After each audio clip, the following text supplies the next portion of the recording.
Salutations, everyone. As you can tell, based on the title of this video, based on where you're watching this, this is part 2 of my sort of mini 12 Days of Christmas series.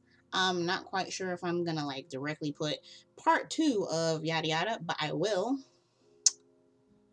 link the previous video up here in the little iCard thing. So there we go. So this video is something that I've sort of been meaning to make for a while. I've made other variations of this video before, but they've just never gotten posted. And then there's like other videos which may or may not still be on my channel, because I know I privated a lot of videos because I was sort of rebranding myself as this sort of like dark, supernatural, depressing, quote unquote, person on YouTube. And some of those videos just didn't like fit the aesthetic, and I will probably just remake them. I'm not gonna delete them because I'm not ashamed of the videos. They just kind of don't match what I'm going for right now. But anyway, right now, to get back on topic, me personally, I have experienced some instances of depression and or slash anxiety, and I have technically been officially diagnosed with both of those things: mild depression and mild anxiety. I went to a counselor for a little bit, and I took like a assessment, and that was her conclusion. But like, I don't know if that was, I don't know how that was documented or whatnot. I've never like really gotten access to those files because my insurance changed and I couldn't go anymore. See, fun. Welcome to America. But at any rate, it's just usually brought on by, well, nothing really, because it doesn't have to be brought on by anything. That's kind of how it works. Like, yes, there is things that can trigger it, but sometimes nothing triggers it and you just feel bad about yourself and you don't want to do anything, especially spend time with your family, holidays notwithstanding, which is how this video sort of got created in the first place, because everybody expects you to be happy for the holidays, happy holidays, but holidays aren't always happy, and there might not actually be like a root cause. It's just like, depression is a chemical imbalance or what have you, and sometimes you just have to let it ride. So, a specific instance of me suffering through this is, like, obviously there's ups and downs, and usually, like, majority of the time, unless it's, like, related to certain topics, I have no issues. I can pretty much just live regular life, do whatever things, go to work, exist. But sometimes it's just, like, to the point where I just stay in my house for 48 hours by myself, not doing anything particular, but like not even, because I know sometimes people are like, oh, I don't talk to anybody, but like I'll talk to people online. Like sometimes it'll get to the point where I don't even do that. I'll just be here basically isolated by myself. I don't even have any pets at this point. I'm getting one, but as of right now I don't have anybody but myself in here. So when I lock myself in here, it's just me, myself, and my shadow. There we go, there's a shadow. I was trying to make a shadow to be funny, but anyway. So one instance that really exasperated my, I don't want to use the word disorder, but I guess that's what it is, yeah, is when I had a boyfriend, which a lot of people are like, well, what do you mean your boyfriend? Shouldn't boyfriends be fun or enjoyable or yada yada? And I'm going to go with yes, you would be correct. They should be fun and enjoyable, which is why this is awful. So to start from the beginning, I was working my previous job, which was also exasperating my anxiety slash depression. But that's a completely separate issue.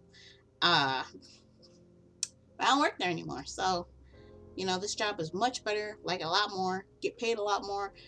Very happy about that. So I met this guy at my job.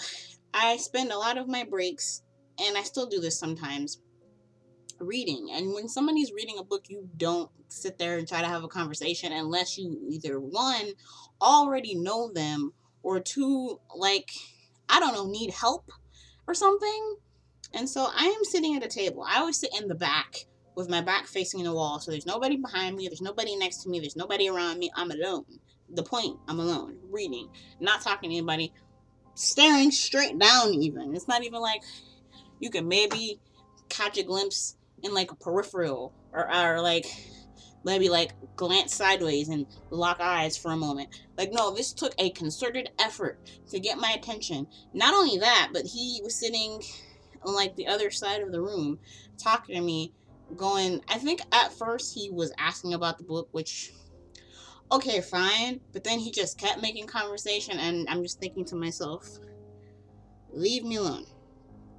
So that should have been for I'm gonna make a tally score.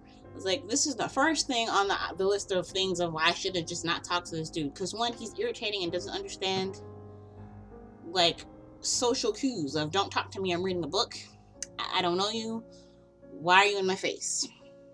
He was new, so maybe he was just trying to make friends, which is fine, but make friends with somebody else.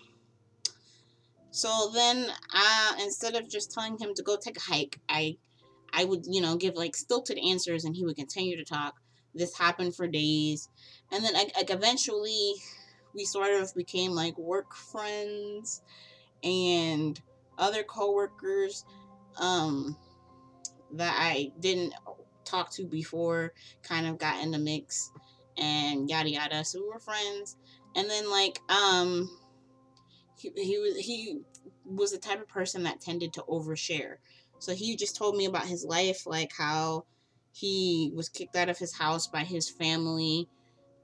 He was adopted, and his family kicked him out. Imagine adopting somebody and then kicking them out. Something wild had to have happened, but you don't know the backstory, so you just hear, I was kicked out by my adopted family, and you feel bad.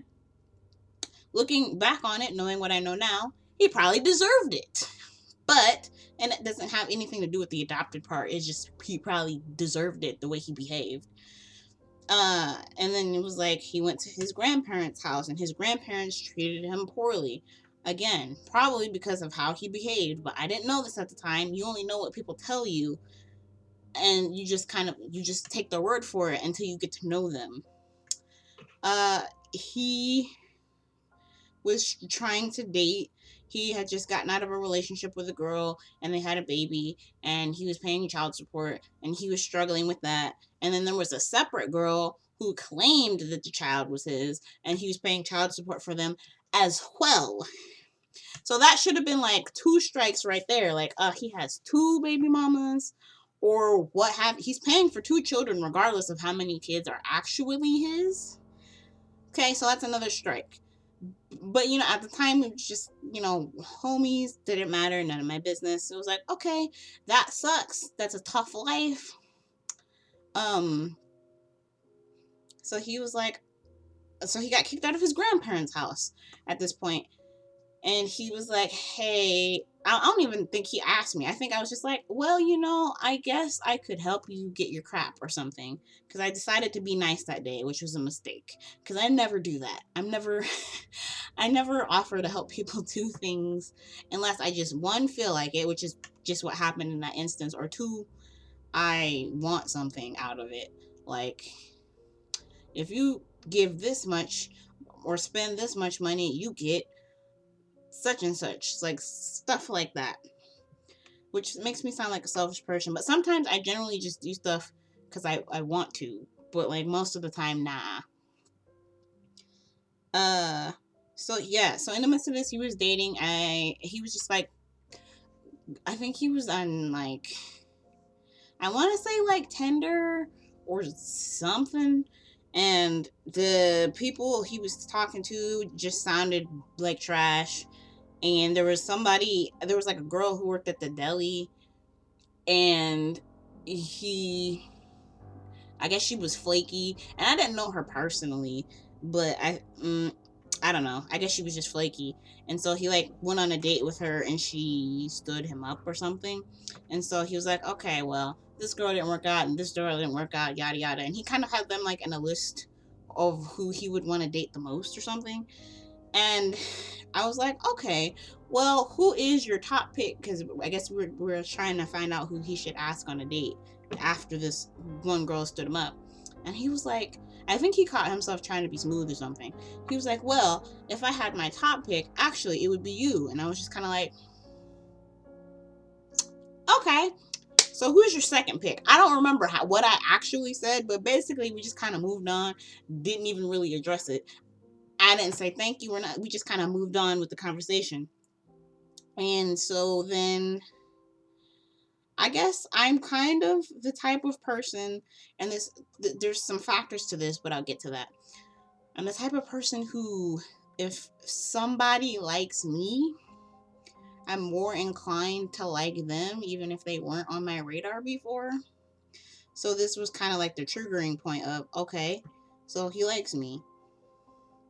Maybe this could be a thing, or I could just mind my business. I should have just minded my business because there was all sorts of, like, you got kicked out of every place you ever been to. You were paying child support for all of these kids. You overshare. You talk too much. You get on my nerves. But honestly, I don't know what my issue is.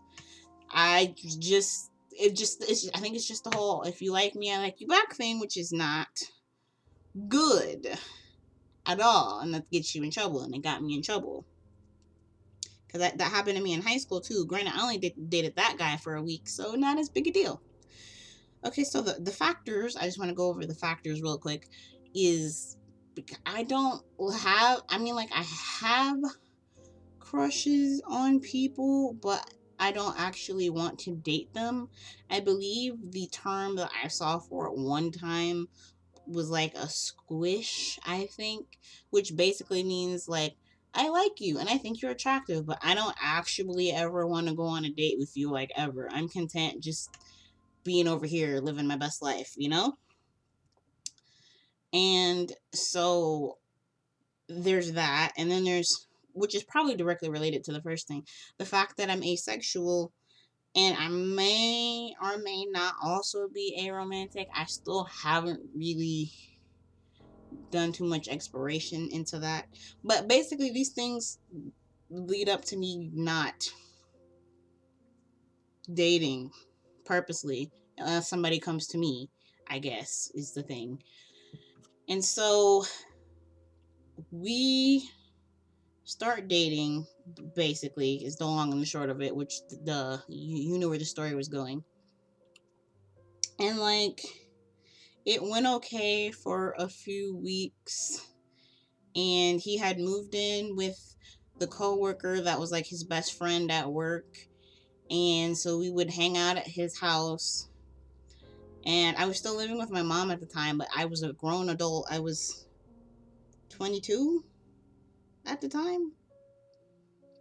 But she would still do that thing where she would be like, where are you at? Minding my business. I don't know. It just kind of bothered me. I mean, like, yes, it's fine for your parents to wonder where you are, but when I'm an adult, don't text me and ask me where I am. I don't know. It's like, it didn't bother me, but it just kind of bothered me just a little bit. I don't know. And so then there was like the first instance of just like, okay, this is uncomfortable, was I think the whole relationship in total lasted maybe 4 or 5 months. And he told me within like the first month that he loved me. Now, he said it on accident.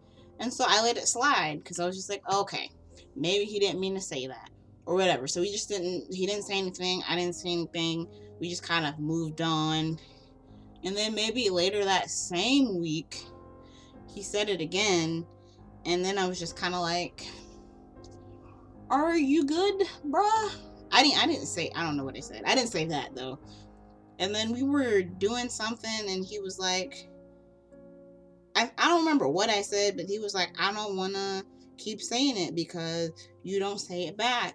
yada yada. It was like, well, there's no time limit on loving somebody, but like personally, I say like 3 months minimum. Personally, not that I've ever, like, I don't really have the experience to back that up, but I feel like personally that seems like that seems decent. That seems good enough, right?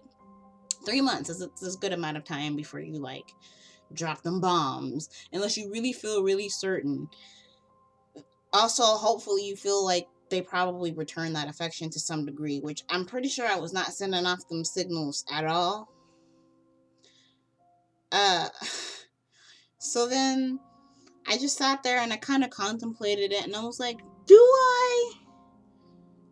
And I didn't really have the experience to be like, well, no.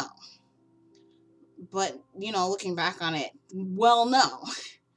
But I was like, okay, yeah, sure, why not? So I said it back. I really did sit there and contemplate it. I was like, I don't really have anything to compare this with, but let's just say sure. Let's just say that this feeling that I'm feeling is that. And after like the 4 or 5 months, nothing changed. So like, either I really just never did, which was probably the case if I'm being completely honest, or it just that was it, and it was like legitimate or something. I don't know. So we were there, we were doing that, and then there was just like a point where he kept was like, "Oh, I want to marry you," and I was like, um. I don't remember how I worded it, but I essentially said something like, I wouldn't want to be married until I was, oh, okay, this is how I know how long we were dating. I think I said something about 6 months, and I don't know what that time frame is, because I wouldn't marry anybody after 6 months, ever. But 6 months happened to be like, let's say, my birthday is in April, so it was like the after my birthday at some point. And I just remember he kept going, I can't wait until your birthday. I can't wait until your birthday or after your birthday, until finally I got to a point where I was like, listen, cuz do not ask me to marry you, because I will say no. So he stopped that real quick. And he even asked my mom, and my mom straight ripped him. Like, she didn't do it to his face, but she just came to me later when he was like somewhere else, and she was like, yeah, so he asked if he had permission to marry you, and I said, yeah, sure, because I knew you weren't going to say yes anyway, so I didn't think it was a concern. Basically, this is what she said, and I was like, you right? You should have said no, but you right. And let me just rewind a little bit to give you a bit of frame of mind here. He was living with me at this point because his roommate had kicked him out. See, this is the third person he's gotten kicked out from in this story here. His roommate had kicked him out saying some lie, but I think the roommate was just sick of him, which fair. Same. And so my mom invited him to live with us so he got back on his feet, because he lost his job, the job that we worked at together, because he stopped showing up. Oh my God. How many strikes are we on? Is this like 5? Is this 6? 7? Are we keeping count? Am I keeping count? So he didn't have a job. He wanted to marry me. He was in love with me. We had been dating for 3 months. A mess. A mess. A mess. He has 2 kids. A mess. And I don't know why I let myself be in this situation. And just looking back on it, I'm just so pissed at my past self. So imagine how big was my room? Let's say a 10 by 12 foot room. Okay? And it was only 12 at the longest part, because it was kind of like, here's a cutout for the doorway, and then the wall comes back in. So it was probably like a 10 by 10 room. Imagine, okay, a 10 by 10 room for one person is okay. It's a little small, and I had a lot of crap. That was a personal issue. Imagine sharing that with 2 people. Also, I had a twin bed, because my room was 10 by 10. So imagine sharing a twin bed with 2 people. I'm like, sharing a bed on a good day, even though I slept on my mom's bed till I was like 6. Not because I had separation anxiety, but because her bed was nicer. I think that's really what it was. I just like sleeping in her bed. Like, even if she wasn't in it, I could sleep in it. So it didn't have anything to do with her personally. And she felt the type way about it. Sorry, Mom. So not only, okay, this bed is too small for 2 people. I also don't want you to touch me. I don't like being touched.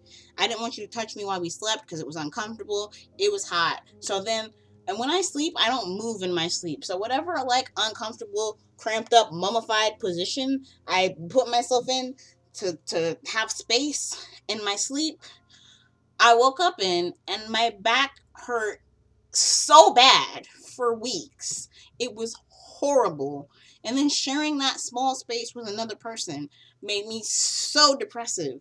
And it was horrible because I'm the type of person that needs to be alone for hours at a time to recharge my batteries. When I lived with my family, after going to work and then coming home to more people, I was exhausted, and I would wake up and not want to go to work and feel miserable, on top of the fact that I kind of hated that job.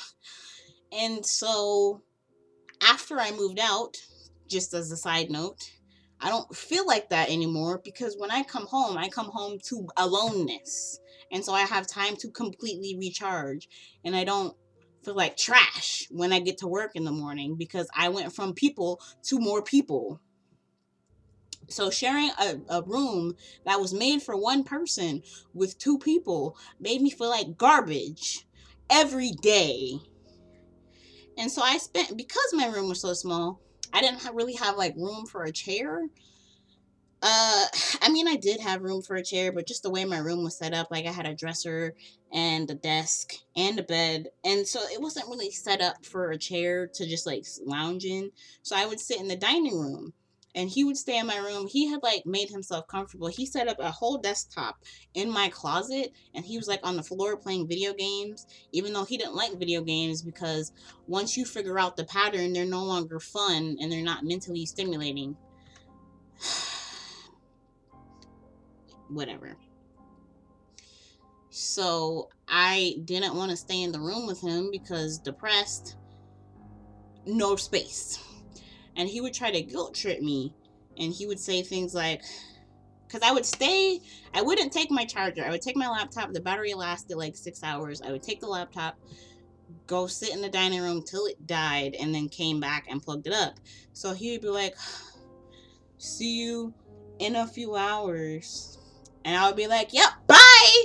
And I would go downstairs because you're not going to guilt trip me, one, in my own house that I didn't invite you, that you were invited to. Shut up. And two, why do I have to stay in this room with you for hours when I see you literally basically 24 hours a day? Whenever my eyes are open, you're there. Because I had to take him to work with me because he couldn't stay in the house alone with my sister because my mom trusts no man, relative or otherwise, which is fair. That's fine. So since he didn't have a job, he sat in my car for 9 hours every day, eating junk food, leaving wrappers in my car, generally pissing me off. And when my mom got off from work, sometimes she would come get him so he didn't have to wait in the car, because even though me and my mom don't always get along and sometimes she gets on my nerves, she is a pretty nice person sometimes. And she was just doing this guy this huge favor, and he was doing nothing to repay her, nothing to repay me, nothing to try to get a job, nothing to make himself better. He was basically being a nuisance. I'm getting so worked up that my throat is closing up, and I have vocal dysfunction, so I already can't breathe sometimes. So not a good look. So again, I don't know how many strikes that is. Let's just put a big X over the whole scenario. You should have. And my mom would ask me, "Do you want me to kick him out? Do you want me to kick him out? Do you want me to kick him out?" And I'd be like, "No, maybe he'll get it together." He didn't get it together, so finally I said, "Yeah, kick him out." And she was like, "Okay, you have a week." And so then he was like so sad, and he was like, "I'm gonna miss you. I'm gonna die in the streets because I'm not gonna be able to eat." And mind you, he had we call it a link card here because we're in Illinois, but you know, an EBT card with like $100+ on it every month because he was homeless and didn't have a job. So like, you're not gonna starve. Homeless, probably, but starve, not so much. And I'm not saying being homeless is not horrible. I'm just saying if you had looked for a job, you wouldn't be getting kicked out. That point A and point B did not connect, but you understand where I'm going. If you sat here for this long, you understand what's happening. You know what's going on, okay? So, a mess all around. So, he had this friend in Washington. I don't remember if it was the state or the capital. I'm pretty sure it was Washington, something. And he had some kind of job, and he had been trying to get him to come out there for years, I guess. And so finally he had a reason to come out there, and since he was being kicked out. So the friend bought him a plane ticket. I took him to the airport. He went over there, and we were going to do, honestly don't know why I didn't just like kick rocks, see you never. But we're like, okay, we'll do this long distance relationship. So we did that for a couple of weeks, and he would just tell me that his roommate person was treating him poorly, wouldn't let him eat any of his food, which you can buy your own food. That's weird to invite somebody in your house and not let them eat your food, but whatever. He can get his own food, but he didn't have transportation, so he had to walk like 3 miles to the nearest Walmart. I think it was a Walmart. And then walk back, and he would be so exhausted, and he was so weak because, one, he didn't eat real food. He spent all his money on chips and soda, and he wouldn't go to the dentist, and his gums were bleeding, and his teeth were horrible, and you could smell his breath. It would fill up the car, and my mom said she had to open the window, and it was not a good look. It was bad, and you're probably like, excuse me?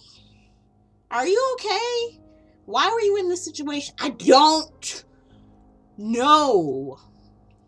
Okay? Would I do it again? No. And there's like details that I'm leaving out because they're personal. But I just want you to know that they make this 10 times worse than everything that I'm already telling you. So there is one thing I forgot to mention is he was a self-proclaimed nymphomaniac. And you remember the part where I said that I was asexual? So that doesn't mix. That's another strike on top of all of them. And he was basically one of those people that were like, oh, I can change you. And I was like, nah, cuz. And so while he was away, I was like, hey, listen, when you come back, if you come back, we're not going to do this. And he was like, okay, maybe we should break up. And I was like, no. You're not going to do this after all the shenanigans. And I just said, I'll talk to you tomorrow. And then I sat there and thought about it. You know what? I don't care. Blocked them on Facebook. Blocked them on Messenger. Blocked them on everything that was blockable. And said, just forget it. I don't even care anymore. There was one thing. It was an app that I forgot to block him on. I think I just deleted the app. And so like randomly, weeks after this, he sent me a message saying he was getting married. And then since it popped up, I blocked him. And that was the end of that. I haven't heard from him since.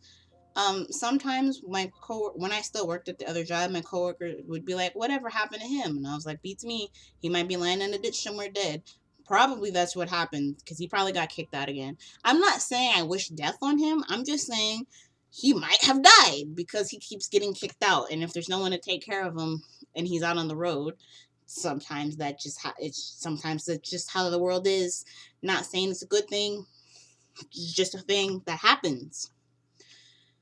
So that is why you should take care of yourself first and foremost. Your own mental health is more important than trying to help other people.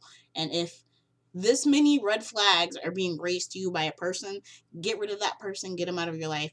Focus on your own sanity before you try to, part of it was just me not wanting to give up, but I should have given up. It's not even about giving up. It's about realizing this is not worth pursuing, which I understood then, but I understand way more now. So if you actually sat here through this entire video, which I'm not sure how long it is. As of recording this, it's 30 minutes, but I'm going to cut some parts out. I appreciate that. And you should definitely give it a thumbs up so I can know that you made it to the end, because I just want to know. You don't have to, of course. And if you like me, you should subscribe. But again, you don't have to, especially after this 30-minute ridiculousness. But you don't have to. And hopefully I see you in the next, much shorter video.